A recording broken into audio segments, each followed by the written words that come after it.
안녕하세요. 오늘 영상은 배당 투자에 관심이 있으실 분들을 위해 최대한 쉽고 꼭 알아야 할 내용을 지루하지 않게 제가 설명드려 보도록 하겠습니다. 우리가 오늘 알아볼 내용은 배당 투자입니다. 어떤 기업이 배당을 많이 줄 수 있을까요? 당연히 기업의 이익이 많이 벌어야 배당을 많이 받을 수가 있을 것입니다. 먼저 배당을 어떻게 받게 되는지에 대해서 알아보도록 하겠습니다. 기업의 최종적인 주인은 주주입니다. 기업이 돈을 벌어도 우선순위에 따라서 몫을 나눠주고 남은 부분을 주주가 배당을 통해서 가져가게 되는 겁니다. 제가 좀 더 쉽게 설명을 드려보도록 하겠는데요. 피자 한 판을 예를 들어서 설명해 보도록 하겠습니다. 기업이 1년 동안 총 번 돈으로 피자 한 판을 만들었다고 해보겠습니다. 이제 만들어진 피자를 먼저 먹을 순서대로 자기 몫을 주장할 겁니다. 먼저 최우선 순위는 기업이 생산을 위해 필요한 임대료나 원재료 값을 내야겠죠. 그리고 열심히 일한 직원들의 월급을 위해 쓸 것입니다. 그렇게 되면 피자 한 판에서 절반인 4조각 떼어줄 것입니다.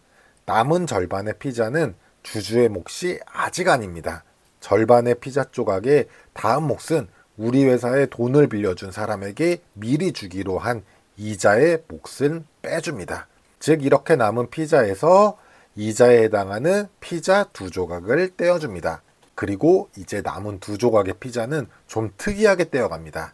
남은 조각의 일정 비율로 잘라서 정부가 세금으로 가져갑니다. 대략적으로 남은 피자의 20% 정도는 정부에게 떼어주는 것입니다.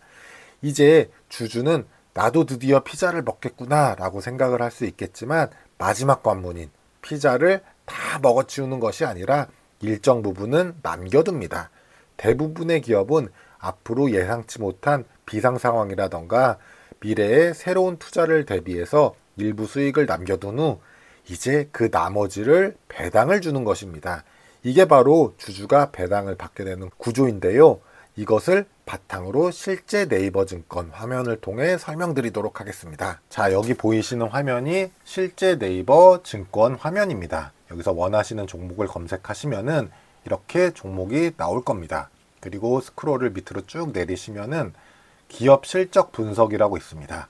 제가 전에 설명드린 부분으로 같이 설명을 드리도록 하겠는데요. 먼저 처음에 그 기업에서 만들어낸 큰 피자 한 판, 매출액이죠. 그리고 처음에 직원들 월급하고 그 원재료비를 뺀 피자 4조각을 뺀 게 영업이익입니다. 그리고 나머지 피자 4조각 중에서 이자로 2조각이 나가고 그리고 그 남은 피자 2조각의 20%를 세금으로 뗐다고 했죠.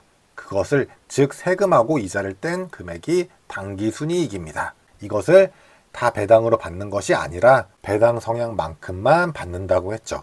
그래서 예를 들어서 100의 당기순이익을 벌었다. 근데 배당 성향이 10%다. 그러면은 10원을 배당금으로 받는 거가 되겠죠. 이제 재무제표를 읽는 것은 아무것도 아니죠. 그럼 우리는 배당주 투자에 관심이 있는 사람이니까 배당이 늘어난다면 투자자 입장에서는 받는 돈이 늘어나므로 당연히 좋을 것입니다. 배당이 늘어나기 위해서는 어떻게 회사 변화가 되면 좋을까요? 먼저 처음 피자 한 판을 크게 만들어주면 아무래도 내가 나중에 먹기는 하지만 그래도 남는 게 많지 않을까요? 또한 떼어주는 재료비나 직원들 월급 같은 것을 줄이면 좋겠죠. 이자와 세금도 마찬가지로 떨어지면 좋을 것입니다. 그리고 성장기업과 가치기업을 나눌 때 중요하게 보는 지표인데요. 그것은 배당 성향입니다. 기업이 새로운 투자처를 못 찾았을 때 피자를 남겨두는 양을 적게 하고 주주들에게 배당을 더 할 것입니다. 순이익에서 배당을 많이 준다는 말은 배당 성향이 높다는 것입니다.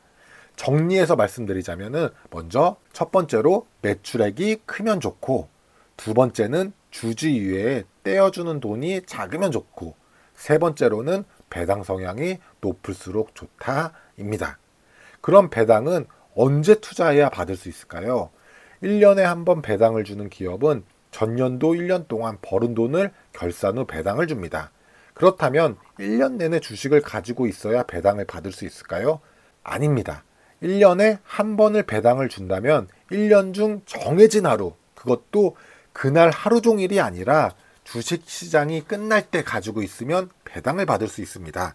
그리고 다음날 장이 시작할 때 팔아도 1년치 배당금을 받을 수가 있습니다.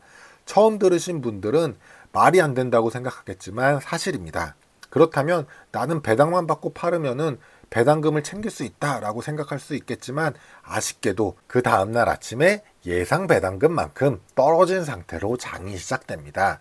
이것을 배당락이라고 합니다. 언제 주식을 가지고 있어야 배당을 받을 수 있을지는 배당 기준일 또는 주주명부 폐쇄일이라고 해서 기업에서 미리 공시를 합니다. 그런데 배당을 처음 받으시는 분들이 헷갈리는 부분이 배당은 매수 후 2거래일 후에 주주로 등재가 됩니다.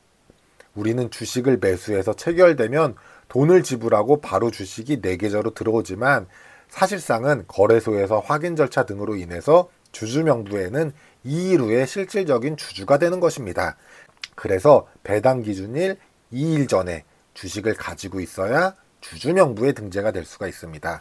즉 예를 들어서 설명드리자면은 12월 30일이 배당 기준일이라고 한다면은 그리고 중간에 공휴일이 없다면 12월 28일 2일 전이죠. 12월 28일 장 종료할 때 주식을 가지고 있는 수량을 기준으로 해서 배당을 받게 되는 겁니다. 알고 나면 단순하지만 이런 내용이 처음에는 익숙치 않으셔서 어렵게 느껴지실 겁니다. 네, 원래 처음에는 다 그렇게 어렵습니다. 보통 배당 투자를 한다라고 하면은 그 기업의 배당이 일정하거나 안정적인 사업 구조를 가진 기업을 선택할 것입니다. 배당 투자 기업을 찾고 투자하는 방법은 제 이전 영상을 참고하시면 도움이 되실 겁니다. 이 내용은 우측 상단 링크를 걸어두도록 하겠습니다.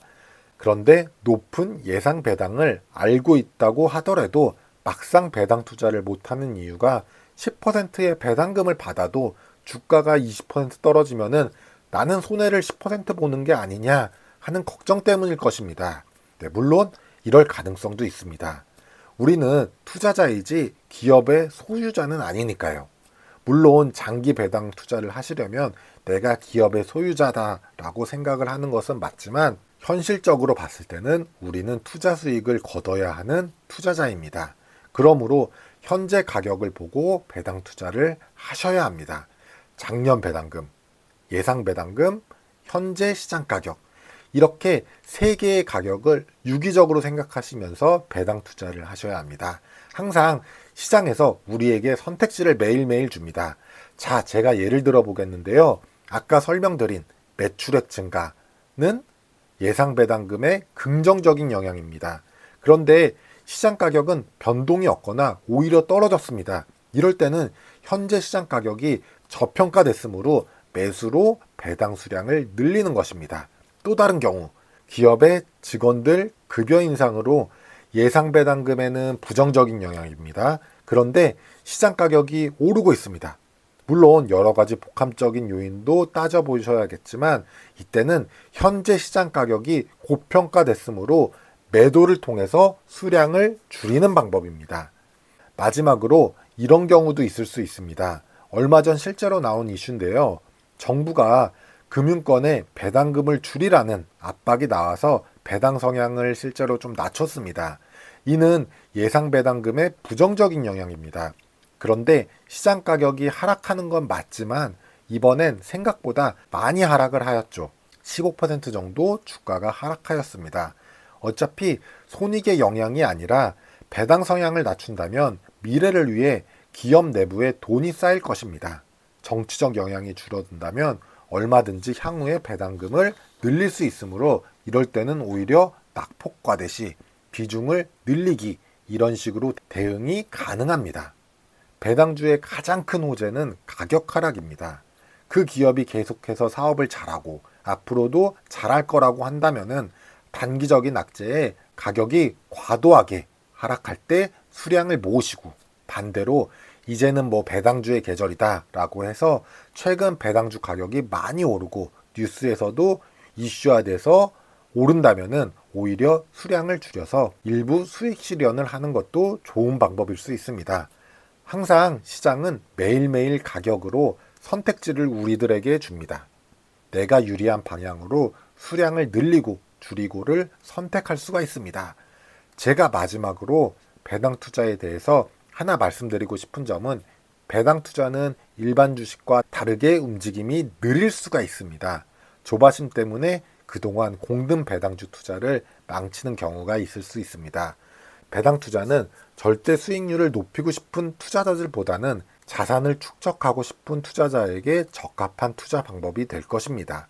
저축이나 목돈 마련하는 사람에게는 계속 수량을 늘리는 것을 추천드리고, 은퇴 후 소득이 없으신 분들은 잘 고르신 배당주라면은 장기적으로 주당 배당금은 계속 올라가므로 늘어나는 현금으로 배당을 통해서 생활비를 마련할 수 있는 좋은 인생의 재테크 수단이 되실 수 있습니다. 오늘 영상이 도움이 되셨다면 구독, 좋아요 부탁드립니다. 감사합니다.